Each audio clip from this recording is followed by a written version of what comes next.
Hello, it's the Guardian Film Show, empowering you ahead of your trip to the movies.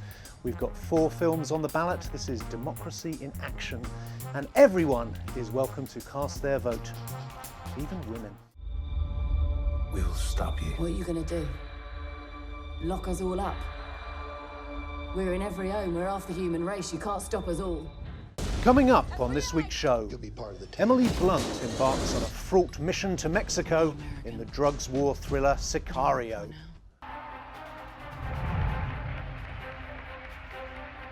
The titans of the Soviet ice hockey team come a cropper in the documentary Red Army. And Ethan Hawke is on the trail of Satanists in Alejandro Amenabar's dark mystery yarn Regression. But let's kick off with Suffragette, a call to arms rattling through period London as Carey Mulligan, Anne-Marie Duff and Helena Bonham Carter fight for the right to vote. And here's the film's director Sarah Gavron and writer Abby Morgan to talk to The Guardian's Nigel M. Smith. I am honoured to be joined today by the director of Suffragette, Sarah Gavron, and the writer Abby Morgan.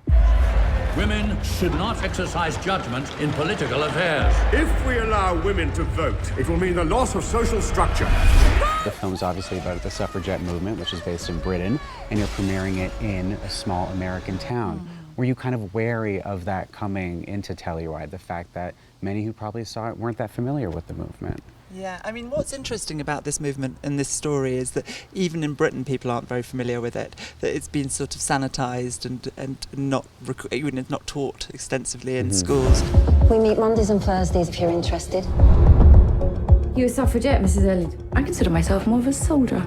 Did you make this film then to spread the word? You know, some people here have said, oh, it's shocking. Yeah. You know, we had no idea it was going to be, have some thriller qualities. And I think in a way that we did want to do that, because when we unearth these stories of these working women who, were force-fed, who endured, hunger striking, force-fed, repeatedly went to prison, lost so much for the cause, were treated so brutally by the police, it was extraordinary to realise that had happened, and it's so not part of our history, of what we know. I think we were really curious to explore the kind of prism of, the suffragette movement through the prism of these working women, and also to make it quite kick-ass and make them, you don't often see women blowing up buildings, and, blowing up telegraphs and, protesting in that way and fighting back. And so that was intriguing, and it also felt quite 21st century in a way. So what would you two consider to be the modern day equivalent to blowing up a mailbox, for example? I guess there are those global stories like Malala, Pussy Riot comes to mind. Yeah. But the other thing is that, the women, what's interesting about the women blowing up the letterboxes and the fact they tried to attack communications, that they had no channels of communication. And the thing about the 21st century activists is that they now have incredible channels of communication. So they have the power of the blog, and they have the power of the Vine, and they have the power of the video. We break windows. We burn things, because war's the only language men listen to. Now, Carey Mulligan is so wonderful in the film. The character she portrays is not a real person, correct?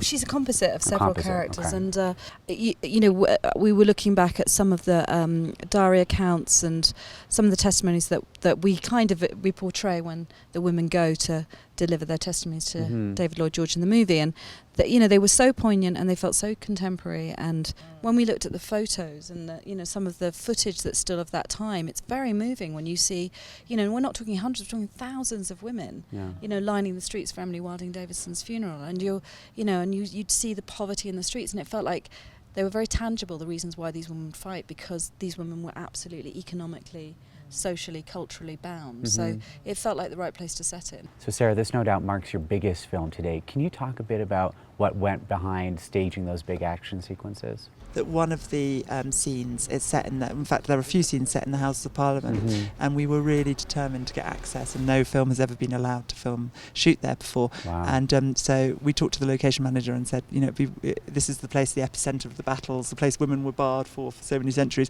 It'd be fantastic if we had access and could recreate those scenes. It was ambitious because we took in lots of extras, stunts, horses, cars, and staged this big riot in the central courtyard and took everybody through security. But there was, that was for me a moment when we were filming that of a real marker of how far we've come, that we were allowed to do that with a predominantly female cast and crew, to stand there with Helena Bonham Carter and Riot. With Helena Bonham Carter, who's the great-granddaughter of Herbert Asquith, fighting against her own grandfather. Oh, wow. You know, there was something sort of extraordinary about that. Well, thank you so much, Sarah and Abby, for taking part, and congratulations on a really wonderful film. Joined by Peter Bradshaw and Catherine Shoard. Catherine, were it not for them, there might be no you. Not sure my father would agree, or my mother. No, of course, all due respect to the women involved, very, very brave. I'm not sure this film absolutely honours them in the fitting way. I think the fact that the point about films like this, like films about the Second World War or films about slavery, is, yeah, we all know women should have the vote. We're just coming at it from a 21st century perspective. Obviously they should have the vote. What you need to do to make a drama like this come alive, I think, is have the opposite side, have their standpoint explained, have interesting reasons why they might have thought that. Because people weren't all completely stupid up until, 100 years ago. They might have been bigoted, but, it's good to have that explained. And all you get is you just get sort of sex pests and fools saying women are stupid. And all you're meant to do is sort of roll your eyes in a 2015 way at this, which it just doesn't make for great drama, in my opinion, which I thought was a bit of a shame. Carey Mulligan's good. There's some urgent sort of camera work. It goes further than you think in terms of hunger strikes and all that. Yeah. That's all quite good. But for me, there just was no tension in this. And there were also sort of plot holes. I mean, there's that big plot hole where Brendan Gleeson offers her a deal to get out of something if she collaborates with him, and she says no. But actually, the case is just dropped anyway. Yeah. I mean, stuff like that. So it just didn't come alive for me, I'm afraid. There was, I thought, a decent sense of the class divide, that there was just more at stake for the working class people who were in the laundry, in that they don't have the safety net that the sort of the middle class agitators have. I agree with that. I have to say I disagree with Catherine that it's just too boringly obvious that the suffragettes were, in the right. It's not obvious for many people in the Middle East, for example. It's very far from obvious. And even now, even in sort of liberal left circles, right here in the prosperous liberal West, this film is being gotcha'd on the grounds of using the phrase, I'd rather be a rebel than a slave. They're just undermining it and having going at it, that the suffragettes and the people that celebrate them are memsahibs, basically. Yeah. I think that what the film does is just get inside to as far as it can into what the mindset was like inside their side of the lines, that what this was like for them. And there is a class divide. There's the ruling classes, the liberal patrician grande dame ladies who were necessary to lead the suffragette cause, and they're the ones who got the mickey taken out of them then as now, in a way. They are the people who are subject to mockery and derision in a very similar way that they could be right now. And there's a tradition in movies like, in my what have you got to complain about? You're doing fine. Kind Hearts and Coronets and Mary Poppins, that there's something slightly absurd about suffragettes, and I think the movie does a pretty good job of saying, well, they aren't the only people. There were the foot soldiers who could not afford the fines and who did serious prison time, and they were the ones who had force feeding and all the rest of it. So on the whole, I have to say, I thought it was a very valuable, vigorous, heartfelt, kind of gutsy movie with some great suspense sequences. I love the Emily Davison sequence, the Derby Day sequence. I thought that was terrifically done. I wanted to see more of her before that. Yes, that's the only one thing. I thought Natalie Press is a very good actor, kind of underused. There is an argument for making the film a biopic about her and rotating everyone else around her. Some strong performances in there. No, Carey Mulligan's great, and much as I was resistant to this, one scene made me cry, and I sort of hated myself and hated the film when the child was taken away. Oh yeah, it's good just, scene, and that kid, the child was good as well. But shameless, absolutely shameless. Terrible to yank you so hard. And I appreciate what Peter is saying, is that it does have relevance outside the liberal Western world. However, it didn't really explore the kind of martyrdom, foot soldiers, cannon fodder thing enough for me to kind of justify itself on those terms. The dialogue, there was some real heavy exposition. There's one line in it where somebody says to somebody else, the movement is divided. Even Sylvia Pankhurst is opposed to her mother and sister's militant tendencies. It's like, oh. Does anyone talk like that? Well, I do, but... I say that all the time. This is Mrs. Watts, Mrs. Pankhurst. Maud. Thank you, Maud. Never surrender. Never give up the fight. The heartfelt suffragette on the side of the angels. And yet, in the interest of balance, we do have other candidates on the ballot, more reactionary, more wily. Although be careful, because you may find yourself voting for Satan himself.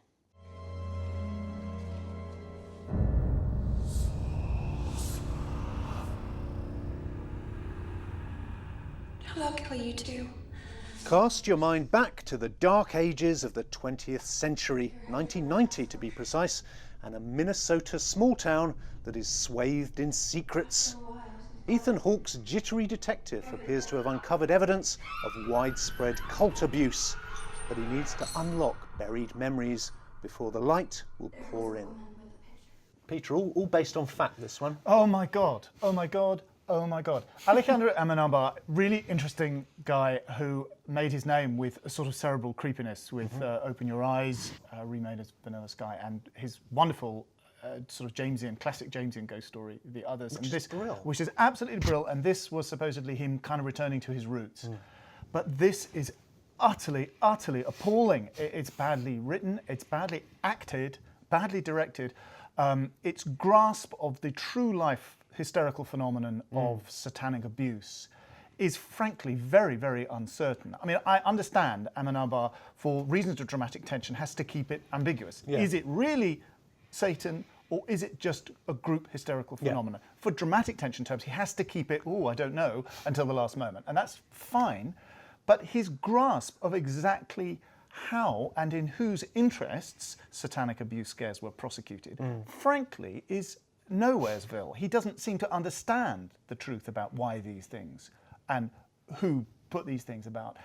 And the final moments where he tells us who we should be believing and who exactly we should be disbelieving, that was toe-curlingly misjudged. I mean, seriously, I had my head in my hands for this one. It really, it's a real blunder. It's horrible, absolutely horrible movie, one to forget for all concerned.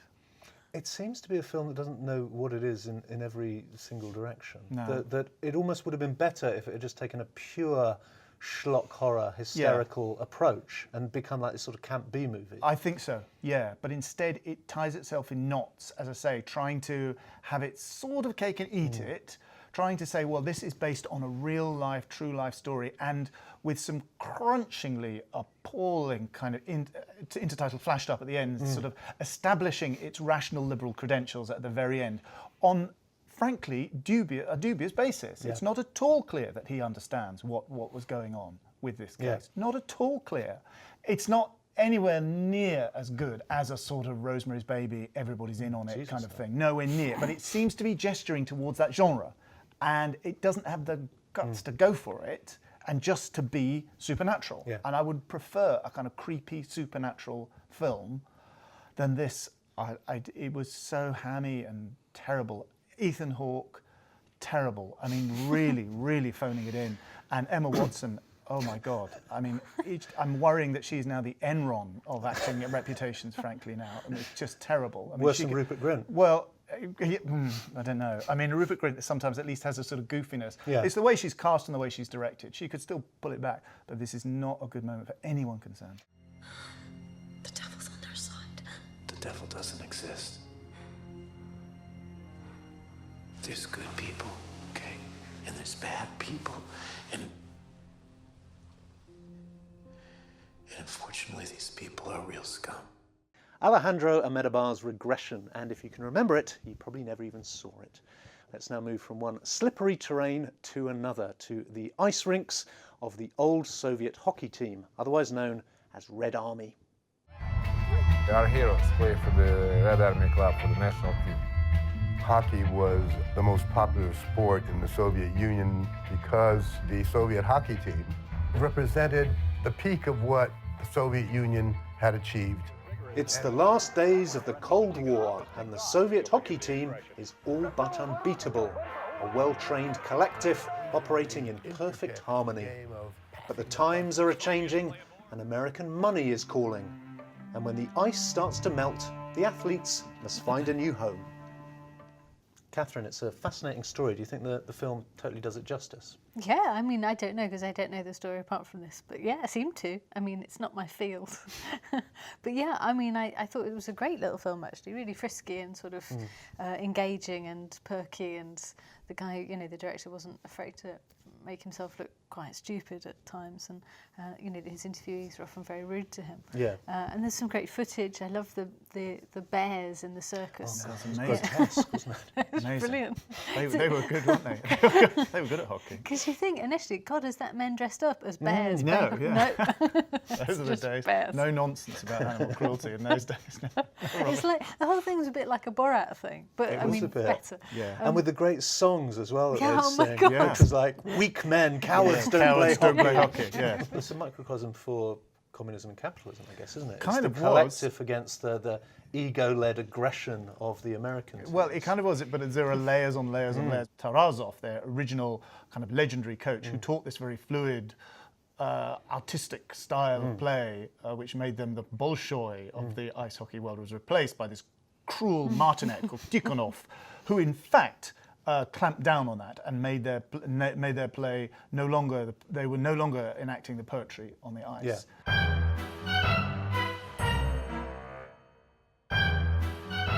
You mean Tikhonov was so powerful in the Communist Party that they What made do you him mean powerful? I mean, can't someone just say? What do you mean let powerful? them- He's a part of the system. Chef of the KGB put him in a position.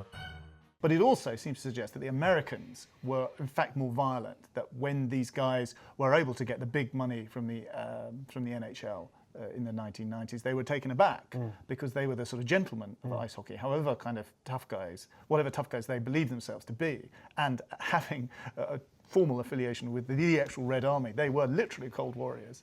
They were taken aback by the brutal violence of America.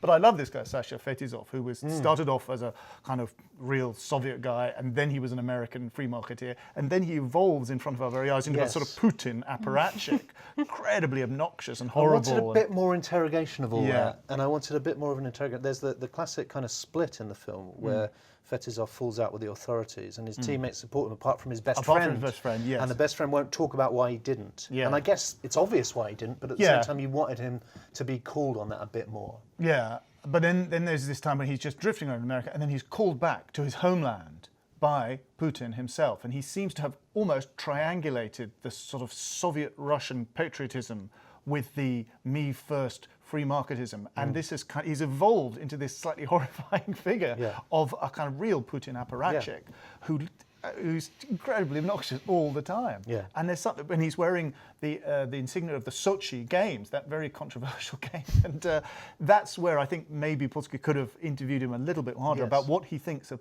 Putin and the current Russian scene. Now he's an ambassador for the sport, but I thought this was great. I think, you know, it was chess, and now it's ice hockey. What other sports are there? And there are probably loads which really interestingly illuminate the Cold War. If you let you skate, they're gonna kill me now. Агентура, которая приобреталась в этих кругах для знания обстановки изнутри. А вот эти все люди, они были, если сравнивать с шахматами, они были просто вот на шахматной доске пешками. Hockey as metaphor in Gabe Polsky's Red Army. Just time for one last candidate to take to the stump and make some noise. It's running on an aggressively anti-drugs platform, and its name is Sicario. And here's The Guardian's Andrew Pulver asking some hard questions of director Denis Villeneuve and stars Emily Blunt and Benicio del Toro. The State Department is pulling an agent that specializes in cartel activity. You'll be part of the team. What's our objective? To dramatically overreact. I feel that Sicario is not bringing anything new about the cartel. I don't think the audience will learn something new. I mean, if they know about that reality. People that don't know about the reality will have a shock, I think. You want to start a war? This is the future, Kate. I believed it when I read it. I thought it was original because it was kind of like, this is a war. The war on drugs has been going on for 30, almost 40 years. And I think it's kind of like not much has changed.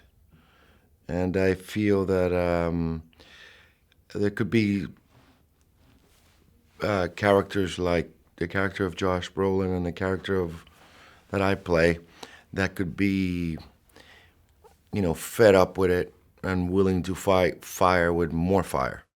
The movie is about the victims of the cartels and how the United States, or let's say the Western world, sometimes are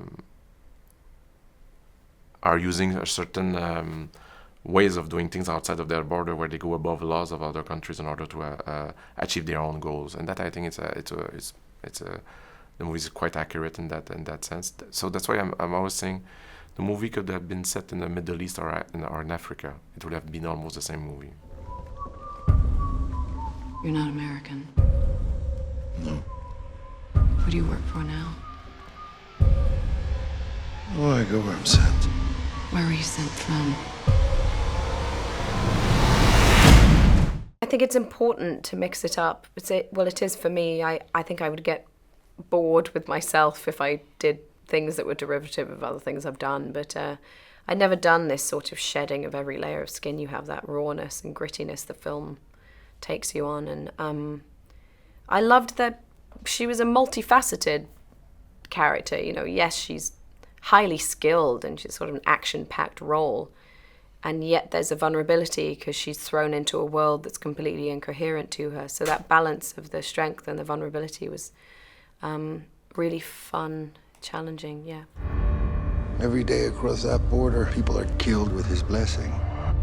To find them would be like discovering a vaccine. To shoot so specifically violence that is close to reality like that, it's a huge responsibility, and I'm trying to do my best to find the equilibrium between suggestion and to sometime. In some scenes, I feel that I need to go all the way in order to feel the impact of it. But most of it I try to suggest, but it's a responsibility to show that amount of violence, and I really try to. I take that very seriously. Do we get an opportunity of the men responsible for today? The men who are really responsible. My husband's American, my daughter's American. I will continue to live there, and that's where my life is. And so I sort of felt it would be better to embrace it, and it's certainly a more protected position for me to be in if I become a citizen, living there. And so that was really the reason behind it. It wasn't to put my stamp on, like, I'm a member of Hollywood. In fact, it's, sort of the opposite. It's a more personal thing. Gotta be careful around these people. CIA is not supposed to work this side of the fence. Peter, this certainly has some sort of urgency and pace about it. It really does. When I sat down to it, I thought, and I've watched it twice now, I thought it has to be based on some New York Times bestseller, some brutal, fat, addictive, forensic narco thriller, page-turning read. In fact, it's not. It's an original screenplay by an actor and writer called Taylor Sheridan, of whose work I have to say I was ignorant before now. I thought this was a cracking good watch, really. I thought it was a bloody good thriller. And when Emily Blunt comes on, I have to say I did smile a bit to see this rather exquisite English Rose in her FBI hard-body gear at first. Yeah. But I have to say she kind of toughs it out, she brazens it out and carries it off, and by the end I was sort of going with it, I have to say. And I think it's... Whereas Josh Brolin, I bought right from the start. Josh Brolin, sometimes he's been taking somebody who's been taking a few wrong roles recently, but this is absolutely right. He's obnoxious, he's studiedly kind of unprofessional, he doesn't dress, but when he's taking these sort of board meetings, everybody else is in suits, and he's wearing flip-flops for some reason. And he's making a big deal about how he's outside the grid. Yeah, he's shaking the tree. Yeah, these are rules of engagement that don't apply to him, and they don't apply to his colleague, played by Benicio del Toro, who's known as Alejandro, who appears to be Josh Brolin's superior officer, even though he's a civilian consultant. And there's something deliciously kind of weird, and this is wrong. What they're doing now is off the record now.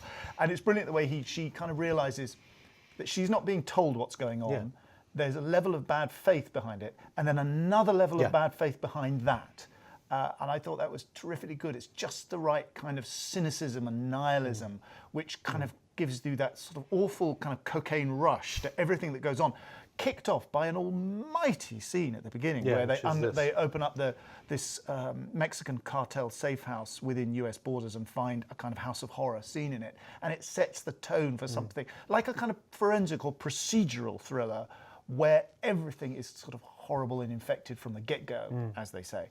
I have to say this went cracking along for me, and I think it's easily Villeneuve's best film, because all his other films, to be honest, I mean, I found they were interesting, but they were a bit sort of supercilious and a bit sort of noodling and cerebral, and is it right or is it wrong? You know, this is just pure story. This is pure kind of gutsy story. I mean, it's an interesting contrast with Suffragette, because it's, you know, that's sort of an ensemble of women giving it some welly, and this is a lady sort of getting screwed over endlessly as the only woman in this group, and its conclusions about whether or not she's kind of correct in that role and can cope with it are quite interesting actually, and they're quite sort of, I found them really, I thought it was, you know, without giving other elements of the plot away, the way in which her gender is used against her and for her and all that, it was quite interesting and slightly not on message, you know, which I thought was good. And you have a sense that at the end of this horrible process, everybody's damned and soiled. There's sort of no way out. But also I think you have to give a word for Roger Deakins, because the look of this film is just unbelievable. It was such a good looking film, and the way in which he uses aerial shots and the sort of it was just so and also the great contrast where it's going along the fence that separates the US from Mexico, and you've got the kind of the hard-top, neat streets of America, and then the red dust roads of Mexico. But the other side. Just seeing the landscape in those aerial shots of the sort of south of America, the desert and all that, it was just so good. I thought it just looked so good. I haven't seen such a good-looking film in years. You will not survive. I'm gonna tell everyone what you did. That would be a mistake. Sicario, shooting first and asking questions later. And that's it from us. We're all out of tape and we're run dry of questions. My thanks to Peter and to Catherine. We're back with more candidates and more questions next week. The storm had escalated to severe, and we had no choice but to abort the mission. But during the evacuation, astronaut Mark Watney was killed.